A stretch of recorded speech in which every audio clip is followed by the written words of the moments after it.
Hello friends, welcome back to easy recipes. இன்றைக்கி easy ரெசிபீஸில் நம்ம பார்க்க போகிற ரெசிபி எக் பவுச். ஒரு சிலருக்கு பார்த்திங்கன்னா பாயில்டு எக் பிடிக்கும், ஒரு சிலருக்கு எக்கில் ஆம்லெட் பண்ணி சாப்பிட்றது பிடிக்கும். பட் இந்த எக் பவுச் பார்த்திங்கன்னா இது எல்லாருக்குமே ரொம்ப பிடிச்ச ரெசிபி. ஏன்னா இதில் வந்து பாயில்டு எக் மாதிரியும் இருக்கும், at the same time omelette டேஸ்ட்டும் இருக்கும். சரிங்களா? ஸோ அதனால் நீங்கள் மறக்காமல் இந்த ரெசிபியை உங்கள் வீட்டில் ட்ரை பண்ணி பாருங்கள். ட்ரை பண்ணிவிட்டு எப்படி இருந்தது எனக்கு கமெண்ட் செக்ஷனில் கமெண்ட் பண்ணுங்கள். இப்போ வாங்க நம்ம ரெசிபிக்கு போகலாம். இந்த எக் பவுச் பண்ணுறதுக்கு அடுப்பில் ஒரு தாளிக்கிற கரண்டியை சூடு பண்ணிக்கலாம். இந்த கரண்டி கொஞ்சம் காஞ்சதுக்கப்புறமா இதில் 1 ஸ்பூன் போல் எண்ணெய் சேர்த்துக்கலாம். எண்ணெய் கொஞ்சம் காயட்டும். காஞ்சதுக்கப்புறமா இதில் கொஞ்சம் மிளகுத்தூள் ஆட் பண்ணிக்கலாம். இது கூடவே ஒரு 3 முட்டைக்கு தேவையான அளவு உப்பு ஆட் பண்ணிக்கிறேன். அப்புறம் மஞ்சள் தூள் கொஞ்சம்.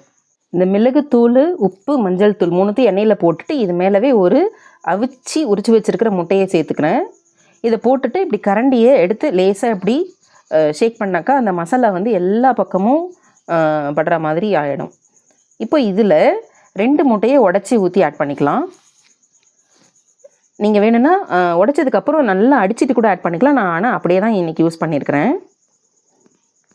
இப்போது இது கொஞ்சம் நேரம் போல் அடுப்பு வந்து சிம்லேயே இருக்கட்டும். இந்த முட்டையை ஊற்றுனதுக்கப்புறம் பெருசாக வைக்க வேண்டாம், அடுப்பு சிம்லேயே இருக்கட்டும். இது மேலே கொஞ்சமாக லைட்டாக மிளகுத்தூள் தூவி விட்டுருக்கேன். அப்புறம் இது மேலே சுற்றி ஓரங்களில் 1 ஸ்பூன் எண்ணெய் சேர்த்துக்கிறேன். அடுப்பு பெருசாக வச்சுட்டிங்கன்னா டக்குன்னு கலர் சேஞ்ச் ஆகிடும். அதனால் சிம்லேயே வச்சு இதை வேக விடுங்க.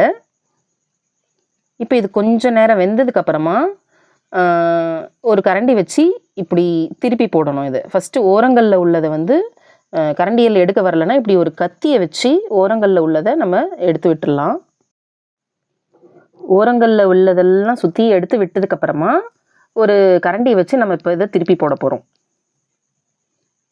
பாருங்கள் இப்படி. இப்போ உங்களுக்கு கரண்டியில் எடுக்கிறதுக்கு ஈஸியாக வரும்.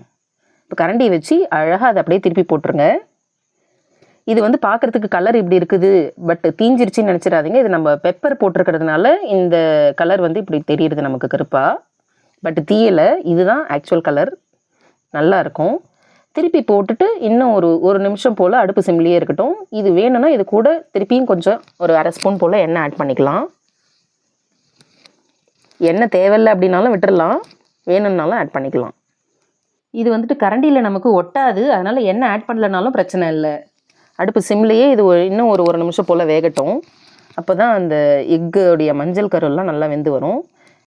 1 நிமிஷம் கழித்து ஸ்டவ் ஆஃப் பண்ணி பாருங்கள். நம்மளுடைய எக் பவுச்சஸ் ரெடி. இப்போ பிளேட்டில் ட்ரான்ஸ்ஃபர் பண்ணிவிட்டு சர்வ் பண்ணிடலாம். பாருங்கள், பார்க்கவே ரொம்ப அட்டகாசமாக இருக்குல்ல. இப்போ இதை வந்து நம்ம கட் பண்ணி பார்க்கலாம். பாருங்கள், ஒரு நைஃப் வச்சு இப்படி கட் பண்ணுங்கள். நம்ம உள்ளே ஆல்ரெடி பாயில்டு எக் சேர்த்துருக்கோம் இல்லைங்களா? ஸோ அந்த பாயில்டு எக் அப்படியே உள்ளே இருக்கும். அதை சுற்றி இருக்கிற எக் வந்து ஆம்லெட் டேஸ்ட்டில் இருக்கும், உள்ளே இருக்கிறது பாயில்டு எக் டேஸ்ட் இருக்கும். பார்க்கவே ரொம்ப அட்டகாசமாக இருக்குது, பட் சாப்பிட்றதுக்கு அதை விட அட்டகாசமாக இருக்கும். நீங்களும் உங்கள் வீட்டில் இதை மறக்காமல் ட்ரை பண்ணி பாருங்கள். ட்ரை பண்ணி பார்த்துட்டு எப்படி இருந்ததுன்னு எனக்கு கமெண்ட் பண்ணுங்கள். மறக்காமல் இந்த ரெசிபி உங்களுக்கு பிடிச்சிருந்ததுன்னா லைக் பண்ணிவிடுங்க, உங்கள் ஃப்ரெண்ட்ஸ் அண்ட் ஃபேமிலியோட ஷேர் பண்ணுங்கள். அடுத்த வீடியோவில் இதே மாதிரி இன்னொரு சூப்பரான ரெசிபியோடு உங்களை வந்து மீட் பண்ணுறேன். Until then, this is Dakshayani signing off. Thank you.